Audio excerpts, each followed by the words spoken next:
ഞാൻ നാസർ പന്നാട് ചാനൽ 5+ലേക്ക് സ്വാഗതം.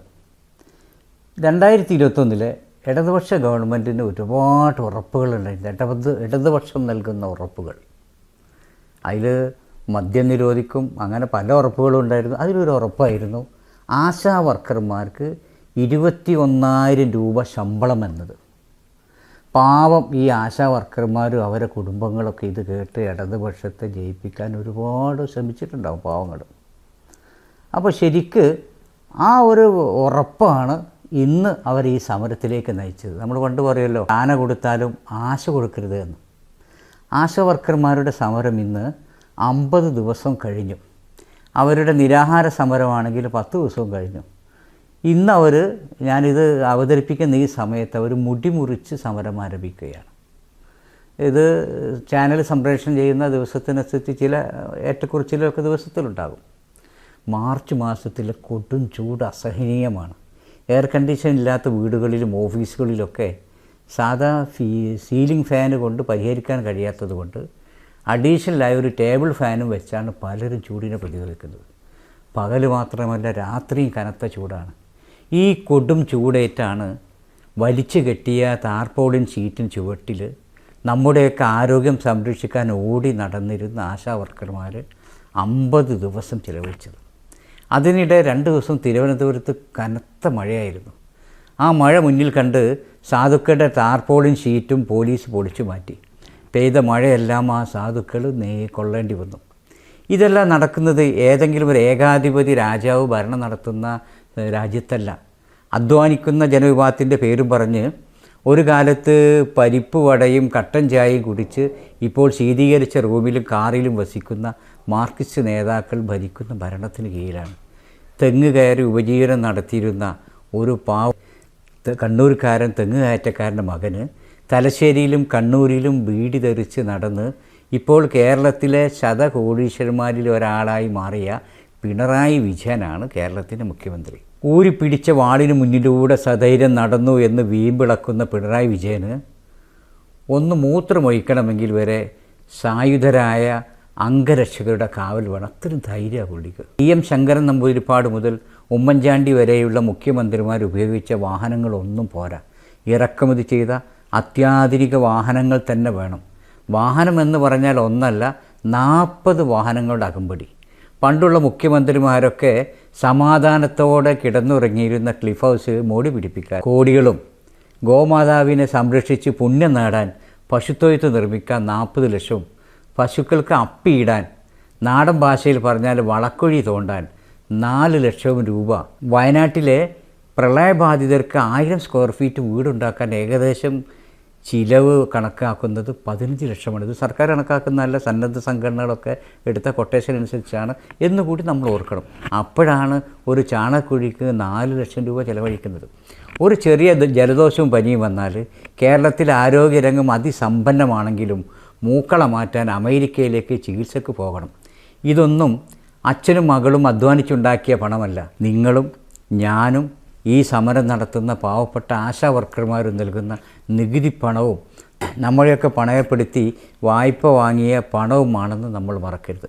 50 ദിവസമായി വെയിലും മഴയും കൊള്ളുന്ന ഈ പാവങ്ങളെ ഒന്ന് തിരിഞ്ഞു നോക്കാനോ, ഒന്നും കൊടുത്തിട്ടില്ലെങ്കിലും ഒരു ആശ്വാസവാക്കുമെങ്കിലും പറയാനോ ഇന്നേ വരെ സമയം കണ്ടെത്താത്ത ഇത്രയും കഠിന ഹൃദയനായ അക്രമവും കൊലപാതകവും ജീവൻ രക്ഷാ പ്രവർത്തനമാണെന്ന് ഒരു ഉളുപ്പുമില്ലാതെ പ്രഖ്യാപിച്ച ഏകാധിപതിയായ ഒരു മുഖ്യമന്ത്രി ഇന്ത്യ രാജ്യത്ത് വേറുണ്ടായിട്ടുണ്ടോ? ആശാ വർക്കർമാരുടെ വിഷയം കേന്ദ്രമന്ത്രിയോട് ബോധിപ്പിക്കാനാണെന്ന് കല്ലുവച്ച നുണയും പറഞ്ഞ് മറ്റാവശ്യങ്ങൾക്കായി ഡൽഹിയിലേക്ക് വിമാനം കയറിയ നമ്മുടെ ആരോഗ്യമന്ത്രി എന്ന് വിളിക്കാൻ എനിക്ക് നാണമുണ്ട് കേട്ടോ. അനാരോഗ്യമന്ത്രി കേന്ദ്രമന്ത്രിയെ കാണാൻ കഴിയാതെ പട്ടി ചന്തക്ക് പോയതുപോലെ തിരിച്ചു വന്നത് നമ്മൾ കണ്ടു. പണ്ടിൽ ചാനൽ പണി കൊണ്ട് അരി വാങ്ങിയിരുന്ന ആൾക്കിപ്പോൾ ചാനലുകാരൊക്കെ വളരെ മോശക്കാരാണ് അത്രേ. എഴുതാത്തത് വായിക്കുന്നു, വായിക്കാത്തത് പറയുകയും ഒക്കെ ഇപ്പോൾ ആവശ്യമില്ലാത്ത സംപ്രേഷണമൊക്കെ ചെയ്യുന്ന ഒന്നിനും കൊള്ളാത്തവരാണ് എന്നാണ് നമ്മുടെ ആരോഗ്യമന്ത്രി ഇപ്പോൾ പറയുന്നത്. ഞാൻ ഇത്രയും ആമുഖമായി പറഞ്ഞത് വല്ലവർക്കും അതുകൊണ്ട് മനസ്സ് വിഷമിപ്പിച്ചിട്ടുണ്ടെങ്കിലും തിരുവനന്തപുരത്തെ കൊടും ചൂടിൽ പബ്ലിക് ടോയ്ലറ്റ് പോലും ഉപയോഗിക്കാൻ അനുവാദമില്ലാതെ ദൈന്യമായ മുഖത്തോടെ ഇരിക്കുന്ന ആശാ വർക്കർമാർ നിങ്ങളുടെ അമ്മയോ പെങ്ങളോ ഭാര്യയോ ആണെന്നൊന്ന് സങ്കല്പിച്ച് നോക്കൂ. വെയിലും മഴയും കുഴിയും കുണ്ടും താണ്ടി ഓരോ ദിവസവും നമ്മുടെയൊക്കെ വീടുകളിൽ കയറിറങ്ങി ക്ഷേമാന്വേഷണങ്ങൾ നടത്തിയിരുന്ന ഗർഭിണികളുടെയും രോഗികളുടെയൊക്കെ കൃത്യമായ കണക്കെടുത്ത് അധികാരികൾക്ക് അറിയിച്ചിരുന്ന കോവിഡ് മഹാമാരിയുടെ കാലത്ത് പോലും 500 രൂപയുടെ കിറ്റിന് 1500 രൂപ കൊടുത്ത് സർക്കാർ കിറ്റ് വാങ്ങിയിട്ട് പോലും ഈ കിറ്റ് പോലും ധരിക്കാതെ ആശുപത്രിയിൽ സേവനമനുഷ്ഠിച്ച നമ്മുടെ പാവപ്പെട്ട ആശാ വർക്കർമാരോട് അല്ലാതെ നമുക്ക് ഐക്യദാർഢ്യം പ്രഖ്യാപിക്കാൻ കഴിയും? ഇനി നമുക്ക് വിഷയത്തിലേക്ക് വരാം.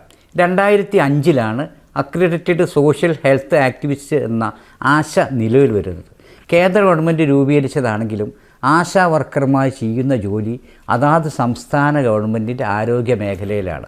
കേന്ദ്ര ഗവൺമെൻറ് അനുവദിച്ച തുച്ഛമായ ഇൻസെൻറ്റീവിന് പുറമെ അതാത് സംസ്ഥാന ഗവൺമെൻറ്റുകളാണ് അവർക്ക് ഓണറേറിയം നൽകുന്നത്. നമ്മുടെ തൊട്ടടുത്ത സംസ്ഥാനമായ കർണാടകയിൽ പട്ടണ പ്രദേശങ്ങളിൽ 15,000 രൂപയും ഗ്രാമങ്ങളിൽ 12,000 രൂപയും ഇതുവരെ 20,000 രൂപയായിരുന്ന വിരമിക്കൽ ആനുകൂല്യം അടുത്ത ബജറ്റിൽ 5 ലക്ഷം ആക്കാമെന്ന് തീരുമാനിച്ചതായി ഓൾ ഇന്ത്യ സ്കീം വർക്കേഴ്സ് ദേശീയ പ്രസിഡന്റ് TC രമ പറഞ്ഞു. പശ്ചിമ ബംഗാളിൽ വിരമിക്കൽ ആനുകൂല്യം 5 ലക്ഷം രൂപയാണെന്നും ആന്ധ്രയിൽ ഓണറേറിയം 10,000 രൂപ ലഭിക്കുന്നുണ്ടെന്നും രമ പറയുന്നു. എന്നാൽ നമ്മുടെ ആരോഗ്യമന്ത്രി പറയുന്നത് ഏറ്റവും കൂടുതൽ ലഭിക്കുന്നത് കേരളത്തിലാണ് എന്നാണ്. ഇനി അതങ്ങ് സമ്മതിച്ചു കൊടുത്താൽ തന്നെ ഇന്ത്യയിൽ ഏറ്റവും കൂടുതൽ ജീവിത നിലവാരം ഉയർന്നു നിൽക്കുന്ന, കൂലിയും വേലയും കൂടുതലുള്ള, ഉപ്പ് മുതൽ കർപ്പൂരം വരെയുള്ള സാധനങ്ങൾക്ക് അനുദിനം വില വർദ്ധിച്ചുകൊണ്ടിരുന്ന കേരളവുമായി ഒരു ദിവസം 100-200 രൂപ കിട്ടിയാൽ സുഭിക്ഷമായൊരു കുടുംബം കഴിയാൻ കഴിയുന്ന മറ്റ് സംസ്ഥാനങ്ങളെ താരതമ്യം ചെയ്യുന്നത് ശരിയാണോ? മന്ത്രി ഗത്യന്തരമില്ലാതെ പ്രതിപക്ഷ നേതാവിൻ്റെ നിർദ്ദേശാനുസരണം ആശാ വർക്കർമാരെ ചർച്ചയ്ക്ക് ക്ഷണിച്ചപ്പോഴും കേരളത്തിൻ്റെ സാമ്പത്തിക സ്ഥിതി നിങ്ങൾ ഉൾക്കൊള്ളണം, ഇത് സ്ഥിതി മെച്ചപ്പെടുമ്പോൾ നമുക്ക് പരിഗണിക്കാമെന്നാണത്രേ മന്ത്രി അവരോട് പറഞ്ഞത്. എന്നാൽ കോടികൾ മുടക്കി മന്ത്രിമന്ദിരങ്ങൾ മോടി പിടിപ്പിക്കാനും ലക്ഷറി വാഹനങ്ങൾ വാങ്ങിക്കൂട്ടാനും ഒരു പണിയുമെടുക്കാത്ത തിരുതകളെ ഡൽഹിയിൽ കനത്ത ശമ്പളം കൊടുത്ത് തീറ്റിപ്പോറ്റാനും ഇഷ്ടക്കാർക്കും ബന്ധുക്കൾക്കും വാരിക്കോരി കൊടുക്കാനും ഒരു പനി വന്നാൽ വരെ വിദേശത്ത് പോയി ചികിത്സിക്കാനും ഒന്നും കേരളത്തിൻ്റെ സാമ്പത്തിക സ്ഥിതി ഓർത്തിട്ടാണോ? കേന്ദ്രം സമ്മതിക്കണമെന്ന് പറയുന്നവർ ഏറ്റവും അവസാനം PSC മെമ്പർമാരുടെ ശമ്പളം, നമ്മൾ മറ്റു സംസ്ഥാനങ്ങളിലൊക്കെ കേരളത്തിനേക്കാൾ ഒരുപാട് വലിപ്പമുള്ള മറ്റു സംസ്ഥാനങ്ങളിലൊക്കെ 7-8 അംഗങ്ങൾ മാത്രം PSC മെമ്പർമാരായുള്ളപ്പോൾ കേരളത്തിൽ മുന്നണി സമവാക്യം ബാലൻസ് ചെയ്യാൻ നിയമിച്ച 21 PSC മെമ്പർമാർക്ക് കുത്തനെ ശമ്പളം കൂട്ടിക്കൊടുത്തതും കേന്ദ്രത്തിൻ്റെ അനുമതിയും കേരളത്തിൻ്റെ സാമ്പത്തിക സ്ഥിതി പരിഗണിച്ചാണോ? ഇനി ഒന്നും നൽകിയിട്ടില്ലെങ്കിൽ പോലും CPMൻ്റെ നേതാക്കൾ ഇവരെക്കുറിച്ച് പറയുന്ന തരം താഴ്ന്ന വാക്കുകൾ ഞാനിവിടെ ആവർത്തിക്കുന്നു. അത്രയും മോശമായ വാക്കുകളാണ് ഓരോ CPMൻ്റെ നേതാക്കളും അവരെക്കുറിച്ച് പറഞ്ഞത്. എന്നാൽ നമ്മുടെ എളമരം കരീംക്ക അങ്ങനെ പറയണല്ലോ, ഒരു കരീംക്കയാണ് ഇപ്പോൾ പ്രസ്താവന ഒന്ന് വേറെ തന്നെയാണ്. പാട്ടുപിരിവിൻ്റെ ആളുകളാണത്രേ അവിടെ സമരം ചെയ്യുന്നത്. ആശാ വർക്കർമാർക്ക് ഉമ്മൻചാണ്ടി മുഖ്യമന്ത്രിയാകുമ്പോൾ കൃത്യമായി പറഞ്ഞാൽ 2014 ഡിസംബർ 10 ആശാ വർക്കർമാരുടെ ഓണറേറിയം വർദ്ധിപ്പിക്കണമെന്ന് ഘോര നിയമസഭയിൽ പ്രസംഗിച്ച ആ മഹാനാണ് എളമരം കരീം. വാഴക്കാട്, മലപ്പുറം ജില്ലയിലെ വാഴക്കാട് എളമരം എന്ന സ്ഥലത്ത് ഒരു ദരിദ്ര കുടുംബത്തിൽ ജനിച്ച് കുടുംബം പോറ്റാൻ വേണ്ടി മാവൂർ ഗോളിയറൻസിൽ ഒരു ലാസ്റ്റ് ഗ്രേഡ് ജോലി തരപ്പെടുത്തി കഷ്ടിച്ച് ജീവിച്ചു പോന്നിരുന്ന ആ പഴയ തൊഴിലാളി നേതാവ് ഇന്ന് എത്ര കോടികൾക്കുടമയാണ് എന്നൊന്ന് പറയാമോ? എത്രയെത്ര സമരങ്ങൾക്കാണ് പണ്ട് കാലത്ത് ഈ കരീം പാട്ടയും കുലുക്കി കോഴിക്കോട് തെരുവിലൂടെ നടന്നത്. ഇതൊക്കെ ഇത്ര പെട്ടെന്ന് അങ്ങ് മറക്കാൻ കഴിയുമോ? എൻ്റെ കരീംക്ക ഒരൊറ്റ ദിവസം കൊണ്ട് പാട്ട കുലുക്കി ദേശാഭിമാനിക്ക് വേണ്ട മൊത്തം ഫണ്ട് സ്വരൂപിച്ചതും അങ്ങനെ അങ്ങ് മറക്കാമോ? പിന്നെ INDCയുടെ സംസ്ഥാന പ്രസിഡന്റ് അദ്ദേഹം കട്ടുമുടിച്ച കശുവണ്ടി കോർപ്പറേഷനിലെ കോടികളെക്കുറിച്ച് അന്വേഷണം തടഞ്ഞു വെച്ച പിണറായി വിജയനെ എങ്ങനെയൊക്കെ തൃപ്തിപ്പെടുത്തണമെന്ന ചിന്തയിലാണ് ആ പഹയൻ. അതുപോലത്തെ ആ പഹയനെ പോലത്തെ കൊടും ചതിയന്മാരെ ഇനിയും INDCയിലും കോൺഗ്രസ്സിലും വെച്ചു പുറപ്പിക്കണോ എന്ന് കോൺഗ്രസ് അർജൻറ്റായിട്ട് തീരുമാനിക്കണം. പിന്നെ നമ്മുടെ ഗോവിന്ദ മാസ്റ്റർ, അദ്ദേഹത്തിൻ്റെ പ്രസ്താവനയും പ്രസംഗങ്ങളൊക്കെ കേൾക്കുമ്പോൾ മൂപ്പർക്ക് ശമ്പളം കൊടുക്കുന്നത് CPM അല്ല, SDPIയും ജമാഅത്തെ ഇസ്ലാമിയുമാണെന്ന് തോന്നിപ്പോവുകയാണ്. പാലക്കാട് ഷാഫി പറമ്പിലിനെ ജയിപ്പിച്ചത് മാത്രമല്ല, ദേശീയ ശ്രദ്ധ ആകർഷിച്ച ആശാ സമരത്തിന് പിന്നിലും SDP-യും ജമാഅത്തെ ഇസ്ലാമിയുമാണെന്ന് തലക്ക് നല്ല വെളിവില്ലാത്ത കോയിന്തം മാസ്റ്റർക്ക് മാത്രമേ പറയാൻ കഴിയൂ.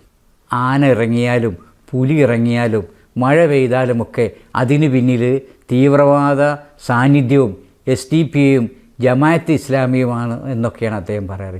ഇങ്ങനെ ജമാഅത്തെ ഇസ്ലാമിയെയും SDP-യെയും കേട്ടുകേൾവി പോലുമില്ലാത്ത ആളുകൾക്കിടയിലേക്ക് അവരെ പേര് പറഞ്ഞ് പരസ്യം ചെയ്യുന്നതിന് ഈ കോയിന്തം മാസ്റ്റർക്ക് എത്ര രൂപ കിട്ടി എന്നുകൂടെ ഒന്ന് അറിയിച്ചാൽ നന്നു. നമസ്കാരം.